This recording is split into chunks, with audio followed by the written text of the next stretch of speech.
Hi ಎಲ್ಲರಿಗೂ ನಮಸ್ಕಾರ. Welcome back to my YouTube channel. ಬರ್ರಿ ಇವತ್ತಿನ ವಿಡಿಯೋದಾಗ ನಾನು ನಿಮ್ಗೆ ಶಾವಿಗೆ ಪಾಯಸ ಮಾಡೀನಿ. ಅದನ್ನು ಯಾವ ಥರ ಮಾಡೀನಿ ಅಂತಂದು ನಾನು ನಿಮ್ಗೆ ತೋರಿಸ್ತೀನಿ. ಮೊದಲಿಗೆ ಬೇಕಾಗುವ ಸಾಮಗ್ರಿಗಳನ್ನು ಒಂದ್ಸರಿ ನೋಡ್ಕೊಂಬಂದ್ಬಿಡೋಣ ಅಂತ. ಎಲ್ಲರ್ಕಿಂತ ಮೊದಲು ಇದು ನಮ್ಮ ಕುಕ್ಕಿಂಗ್ ಚಾನಲ್ದ ಫಸ್ಟ್ ವಿಡಿಯೋ ಆಗಿರ್ತದೆ. ಎಲ್ಲರೂ ಪ್ಲೀಸ್ ಸಬ್ಸ್ಕ್ರೈಬ್ ಮಾಡ್ಕೊಂಡು ನೋಡಿರಿ. ಹಂಗೆ ಲೈಕ್ ಶೇರ್ ನಿಮ್ಮ ಅನಿಸಿಕೆ ಅಭಿಪ್ರಾಯಗಳನ್ನು ಕಮೆಂಟ್ ಮಾಡೋದು ಮಾತ್ರ ಮರೆಯೋಕೆ ಹೋಗ್ಬೇಡ್ರಿ. ಫಸ್ಟಿಗೆ ಸಕ್ಕರೆ ಬೇಕು, ನಂತರ ಹಾಲು, ತುಪ್ಪ. ನೋಡಿ ಇವಾಗ ಡ್ರೈ ಫ್ರೂಟ್ಸ್ ತೋರಿಸಾತೀನಿ ರೀ. ನಾನು ಡ್ರೈ ಫ್ರೂಟ್ಸ್ ಗೋಡಂಬಿ ಅಷ್ಟೇ ಯೂಸ್ ಮಾಡತ್ತೀನಿ. ನಿಮಗೆ ಬೇಕಾಗಿರೋ ಡ್ರೈ ಫ್ರೂಟ್ಸ್ನ ನೀವು ಹಾಕೋಬೋದು. ನೆಕ್ಸ್ಟು ನಾನು ಹಾಲಿನ ಪೌಡ್ರ್ ಯೂಸ್ ಮಾಡತ್ತೀನಿ. ಅದು ಯಾಕಪ್ಪ ಅಂದ್ರೆ ತಿಕ್ನೆಸ್ ಸಂಬಂಧ ನಾನು ಯೂಸ್ ಮಾಡತ್ತೀನಿ. ನೀವು ಬೇಡಪ್ಪ ಅಂದ್ರೆ ನೀವು ಸ್ಕಿಪ್ ಕೂಡ ಮಾಡ್ಬೋದು, ಬಟ್ ಹಾಕಿದ್ರೆ ಭಾಳ ಟೇಸ್ಟಿಯಾಗಿರ್ತದೆ.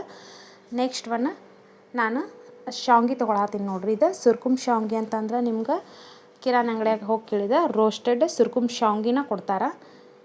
ಏನೈತಿ ಸುರ್ಕುಮ್ ಶಾವಿಗೆನ ಇದೇ ಥರ ನಾನು ಯೂಸ್ ಮಾಡ್ತೀನಿ. ನೆಕ್ಸ್ಟ್ ನಾನು ನಿಮ್ಗೆ ಏಲಕ್ಕಿ ತೋರಿಸ್ಬೇಕಾಗಿತ್ತು, ಬಟ್ ಅಲ್ಲಿ ಏಲಕ್ಕಿ ತೋರಿಸಿಲ್ಲ. ಇವಾಗ ಶಾವಿಗೆ ಪಾಯಸ ಮಾಡೋಣ ಬರ್ರಿ. ನೋಡಿರಿ ಇವಾಗ ಬರ್ಷನ್ ಮ್ಯಾಗ ಒಂದು ಸಣ್ಣ ಬೋಗಾನ್ ಇಟ್ಕ್ಯಾಟ ಬರ್ಷನ್ ಹಚ್ಚೀನಿ. ನೆಕ್ಸ್ಟ್ ಇದಕ್ಕೆ ನಾವು ತುಪ್ಪನ ಹಾಕೋಣ. ಈ ತುಪ್ಪ 4 ಟೇಬಲ್ ಸ್ಪೂನ್ ಅದ ನೋಡ್ರಿ. ನೀವು ಒಂದು ಸಣ್ಣ ಕಪ್ಪಿಲಿ ಅರ್ಧ ಕಪ್ ತೊಗೊಂಡಿನಿ ನಾನು. ಇದಕ್ಕೆ ನಾವು ಡ್ರೈ ಫ್ರೂಟ್ಸ್ನ ಆ್ಯಡ್ ಮಾಡೋಣ. ಮತ್ತು ಬರ್ಷನ್ ಏನೈತೆ ಲೋ ಫ್ಲೇಮ್ದಾಗ ಇಡ್ರಿ. ನೀವು ಹೈ ಫ್ಲೇಮ್ದಾಗ ಇಡಕ್ಕೆ ಹೋಗ್ಬಿಡ್ರಿ, ಯಾಕಂದ್ರೆ ಹೊತ್ತಿ ಬಿಡ್ತದೆ. ಅದಕ್ಕಾಗಿ ನಾನು ಲೋ ಫ್ಲೇಮ್ದಾಗ ಇಟ್ಟೀನಿ. ಇದಕ್ಕೆ ಈಗ ನೋಡಿರಿ ನಾವು ಬರೀ ಡ್ರೈ ಫ್ರೂಟ್ಸ್ ಅಂದರೆ ಗೋಡಂಬಿ ಅಷ್ಟೇ ಯೂಸ್ ಮಾಡಾಕತ್ತೀವಿ. ನೀವು ಬೇಕಾಗಿರೋ ಡ್ರೈ ಫ್ರೂಟ್ಸ್ನ ಬೇರೆ ಬೇರೆ ಹಾಕೋಬೋದು. ಸದ್ಯಕ್ಕೆ ನನ್ನ ಕಡೆ ಗೋಡಂಬಿ ಅಷ್ಟೇ ಇದು, ಮತ್ತು ಸಿಂಪಲಾಗಿ ನಾನು ತೋರಿಸೋದ್ರಿಂದ ಡ್ರೈ ಫ್ರೂಟ್ಸ್ ಅಷ್ಟೇ ಗೋಡಂಬಿ ಅಷ್ಟೇ ಯೂಸ್ ಮಾಡತ್ತೀನಿ ನಾನು. ನೀವು ಬೇಕಾದ್ರೆ ಬೇರೆದನ್ನು ಹಾಕೋಬೋದು. ಇವಾಗ ನೋಡಿರಿ ಇದು ಹುರಿದಾವ್ರಿ, ಅಂದ್ರೆ ತುಪ್ಪದಾಗ ಹುರ್ಕೊಂಡಿನಿ. ಅದನ್ನು ಇವಾಗ ಸೈಡಿಗೆ ಎತ್ತಿಟ್ಕೊಂಡು ನಾವು ಹುರಿದಿರೋ ಡ್ರೈ ಫ್ರೂಟ್ಸ್ನ ಇವಾಗ ತೆಗೆದಿಡಾಕತ್ತೀವಿ. ತೆಗೆದಿಟ್ಕೇಟ ಈಗ ಅದ ಬೋಗಾನಿಗೆ ಏನತ್ತದ ಅಂದ್ರೆ ನಾವು ಹಾಲನ್ನ ಹಾಕಾಕತ್ತೀವಿ ನೋಡಿರಿ. ಈಗ ನಾವು ಶಾವಿಗೆನ ಹುರ್ಕೋಬೇಕಾಗಿತ್ತು, ಬಟ್ ಹುರ್ಕೊಲಿಲ್ಲ. ಯಾಕಂದ್ರೆ ಆಲ್ರೆಡಿ ನಾವು ರೋಸ್ಟೆಡ್ ಶಾವಿಗೆ ತಂದಿರೋದ್ರಿಂದ ನಾನು ಶಾವಿಗೆನ ಹುರ್ಕೊಲಿಲ್ಲ. ಅದರ ಬದಲಿ ಅದು ತುಪ್ಪ ಏನು ತೆಗೆದ್ಕೇಟ ಈಗ ಅದ ಬೋಗಾನಿಗೆ ನಾವು 2 ಕಪ್, ನಾನು ನಿಮ್ಗೆ 1 ಕಪ್ ತೋರಿಸಿದ್ದೆ ಆಗಲೇ. ಇವಾಗ 2 ಕಪ್ ನಾವು ಹಾಲನ್ನ ಹಾಕಾಕತ್ತೀವಿ ನೋಡಿರಿ. ಇವಾಗ ನೋಡಿರಿ ಹಾಲು ಹಾಕೀವಿ. ಅದು ಲೋ ಫ್ಲೇಮಾಗಿಟ್ಟು ಕುದಿಸೋನು.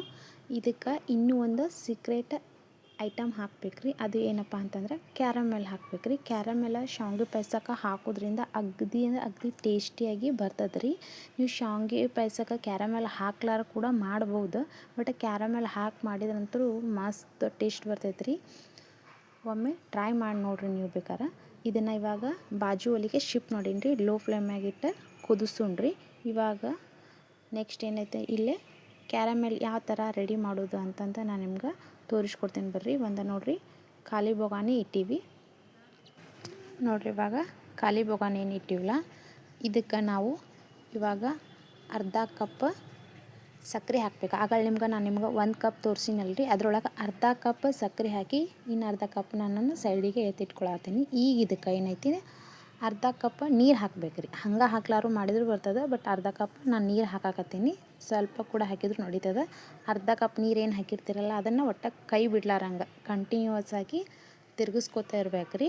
ಯಾಕಂದ್ರೆ ಗಂಟು ಆಗೋ ಚಾನ್ಸಸ್ ಇರ್ತೈತಿ. ಅದಕ್ಕೆ ಈಗ ಕಂಟಿನ್ಯೂ ಆಗಿ ಈ ಥರ ನೋಡಿರಿ, ನಾನು ತಿರ್ಗಿಸಾಕತ್ತೀನಲ್ಲ ಈ ಥರ ನೀವು ತಿರ್ಗಿಸ್ಕೋತಾ ಇರಬೇಕಾಗ್ತದೆ. ಕಂಟಿನ್ಯೂವಸ್ ಕೈ ಬಿಡ್ಲಾರನ ತಿರ್ಗಿಸ್ಕೋತಾ ಇರಬೇಕು ನೋಡಿರಿ. ಇಲ್ಲೇ ಬಾಜು ಒಲೆಯಾಗ ನಮ್ದು ಶಾವಿಗೆ ಪಾಯಸಕ್ಕೆ ನಾವೇನು ಹಾಲು ಕಾಯಕ್ಕಿಟ್ಟಿವಲ್ಲ ಅದು ಕಾಯಕತ್ತೈತಿ. ಇದನ್ನೇನೈತಿ ತಿರ್ಗಿಸ್ಕೋತ ಕೈ ಬಿಡ್ಲಾರ ತಿರ್ಗಿಸ್ಕೋತೀವಲ್ರಿ. ಇದು ಯಾವ ಕಲರ್ ಬರಬೇಕಪ್ಪ ಅಂದ್ರೆ ಹೊಂಬಣ್ಣ ಬರಬೇಕು ನೋಡಿರಿ, ಬೆಲ್ಲದ ಕಲರ್ ಬರಬೇಕು. ಅಲ್ಲಿವರೆಗೆ ಕಂಟಿನ್ಯೂವಸ್ ಆಗಿ ತಿರ್ಗಿಸ್ಕೋತಾನೆ ಇರಬೇಕು. ಆಲ್ಮೋಸ್ಟ್ ಆಲ್ ರೆಡಿ ಆಗಕ್ಕೆ ಬಂದದ ನೋಡಿರಿ. ಇವಾಗ ನಮ್ಮದು ಕ್ಯಾರಮಲ್ ಏನೈತಿ ಕಂಪ್ಲೀಟಾಗಿ ರೆಡಿ ಆಗೈತೆ. ಈ ಕಲರ್ ಬರ್ತೈತೆ ನೋಡಿರಿ. ಸಕ್ಕರೆ ಎಲ್ಲ ಕರಿಗಿ ಈ ಥರ ಬೆಲ್ಲದ ಕಲರ್ ಏನೈತೆ ಈ ಕಲರ್ ಬರ್ತದೆ. ಇದಕ್ಕೆ ನಾವೇನೈತಿ ಇವಾಗ ಇಲ್ಲಿ ಬಾಜು ಏನು ಹಾಲು ಕಾಸಕ್ಕೆ ಇಟ್ಟಿವಲ್ರಿ ಇದಕ್ಕೆ ಹಾಕೋಬೇಕಾಗ್ತದೆ ನೋಡಿರಿ.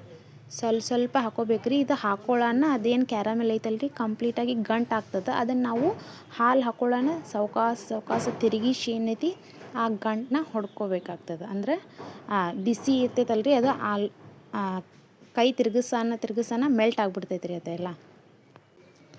ನೋಡಿರಿ ಇವಾಗ ಮೆಲ್ಟ್ ಆಗೈತಲ್ಲ, ಈ ಥರ ಕುದಿ ಬರೋ ತನಕ ಕುದಿಸ್ಕೋಬೇಕಾಗ್ತದೆ. ಇದಕ್ಕೇನೈತಿ ಇವಾಗ ನಾನು ಹಾಲಿನ ಪುಡಿ ಮಿಕ್ಸ್ ಮಾಡ್ಕೊಳತ್ತೀನಿ. ಹಾಲಿನ ಪುಡಿ ನೀವು ಮಿಕ್ಸ್ ಮಾಡ್ಕೋಬೋದು ಅಥವಾ ಮಿಕ್ಸ್ ಮಾಡ್ಕೊಳ್ದೇ ಇರ್ಬೋದು, ಅದು ನಿಮ್ಮ ಮೇಲೆ ಡಿಪೆಂಡ್ ಆಗುತ್ತೆ. ಬಟ್ ಹಾಲಿನ ಪುಡಿ ಹಾಕೋದ್ರಿಂದ ಭಾಳ ಟೇಸ್ಟ್ ಆಗ್ತದೆ ಮತ್ತು ಥಿಕ್ನೆಸ್ ಕೂಡ ಬರ್ತೈತೆ. ಹಾಲಿನ ಪುಡಿ ಹಾಕಿದ ನಂತರ ಗಂಟು ಆಗ್ಬಿಡ್ತೈತೆ ರೀ ಅದು. ಆ ಗಂಟನ್ನೆಲ್ಲ ನೀವು ಸಾವಕಾಶ ಸ್ಪೂನ್ ಇಲ್ಲ ಈ ಥರ ಒಡ್ಕೋಬೇಕಾಗುತ್ತೆ, ಇಲ್ಲಾಂದ್ರೆ ಒಡಕ್ ಆಗ್ಬಿಡ್ತೈತೆ. ಅದೆಲ್ಲ ಗಂಟೇನು ಬಿಡಿಸ್ಕೋತಿರಲ್ಲ, ಒಂದು ಸ್ವಲ್ಪ ಕುದಿಯಾಕೆ ಬಿಡಬೇಕಾಗುತ್ತೆ. ಆ ಕುದಿ ಟೈಮ್ದಾಗ ನಾವು ನೋಡಿರಿ ಇವಾಗ ಏಲಕ್ಕಿ ಪುಡಿನ ಹಾಕ್ಕೊಳಕತ್ತೀವಿ. ಈಗೇನ ಏಲಕ್ಕಿ ಪುಡಿ ಹಾಕ್ಕೊಂಡಿರಲ್ಲ ನೀವು, ಏಲಕ್ಕಿ ಪುಡಿ ಹಾಕ್ಕೊಂಡಿದ್ದೆ ಅದನ್ನು ಸರಿಯಾಗಿ ಮಿಕ್ಸ್ ಮಾಡ್ಕೊರಿ. ಮಿಕ್ಸ್ ಮಾಡ್ಕೊಂಡು ಆದ್ಮ್ಯಾಗ ನಾವು ಆಗಳೇ ಡ್ರೈ ಫ್ರೂಟ್ಸ್ನ ಹುರ್ಕೊಂಡು ಇಟ್ಕೊಂಡಿದ್ವಲ್ಲ ಅಂದರೆ ಗೋಡಂಬಿ, ಅದನ್ನು ಇವಾಗ ಹಾಕ್ಕೊಂಡು ಇನ್ನೊಂದು ಸಾರಿ ಸರಿಯಾಗಿ ಮಿಕ್ಸ್ ಮಾಡ್ಕೊಳತ್ತೀನಿ.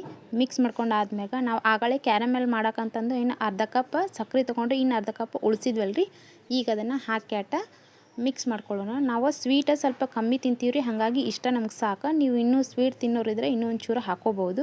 ಹಾಕ್ಕೊಂಡಾದ್ಮ್ಯಾಗ ಸರಿಯಾಗಿ ಮಿಕ್ಸ್ ಮಾಡ್ಕೊರಿ. ಮಿಕ್ಸ್ ಮಾಡ್ಕೊಂಡು ಆದ್ಮ್ಯಾಗ ನೆಕ್ಸ್ಟ್ ಲಾಸ್ಟ್ ಆ್ಯಂಡ್ ಫೈನಲ್ ಆಗಿ ನಾವು ರೋಸ್ಟೆಡ್ ಶಾವ್ಗೆನ ಇದಕ್ಕೆ ಮಿಕ್ಸ್ ಮಾಡ್ಕೋಬೇಕಾಗ್ತದೆ. ಮಿಕ್ಸ್ ಮಾಡಿಕೊಂಡು ಇನ್ನೊಮ್ಮೆ ಸರಿಯಾಗಿ ಮಿಕ್ಸ್ ಮಾಡ್ಕೊಂಬಿಡ್ರಿ. ಶಾವ್ಗೆ ಹಾಕಿದ ನಂತರ ಮಿಕ್ಸ್ ಮಾಡಿದ್ರಲ್ಲ, ಇದಕ್ಕೆ ನೀವು ಕೇಸರಿ ಕೂಡ ಹಾಕ್ಕೋಬೋದು ಅಥವಾ ಹಾಕ್ಕೊಳ್ದೇನೂ ಇರಬಹುದು, ಹಂಗೂ ಮಸ್ತ್ ಆಗ್ತದೆ ನೋಡಿರಿ. ಇವಾಗ ಇನ್ನೊಂದು ಚೂರು ಕದ ಕುದೀಲಿ. ಕುದ್ದಾದ್ಮ್ಯಾಗ ನೋಡಿ ನೀವು ಲಾಸ್ಟ್ ಆ್ಯಂಡ್ ಫೈನಲ್ ಆಗಿ ನಮ್ಮ ಶಾವ್ಗೆ ಪಾಯಸ ಯಾವ ಥರ ಬಂದದಂತ ನೀವು ನೋಡ್ಬೋದು. ಕಲರ್ ಕೂಡ ಚೇಂಜ್ ಆಗೈತೆ, ಯಾಕಂದರೆ ಕ್ಯಾರಮೆಲ್ಲ ಆ್ಯಡ್ ಮಾಡೀವಿ ಮತ್ತು ಟೇಸ್ಟು ಅಗದಿ ಮಸ್ತ್ ಆಗೈತೆ. ಇನ್ಮೇಲೆ ಇದೇ ಥರ ಕಂಟಿನ್ಯೂ ವಿಡಿಯೋ ಬರ್ತಾ ಇರುತ್ತೆ.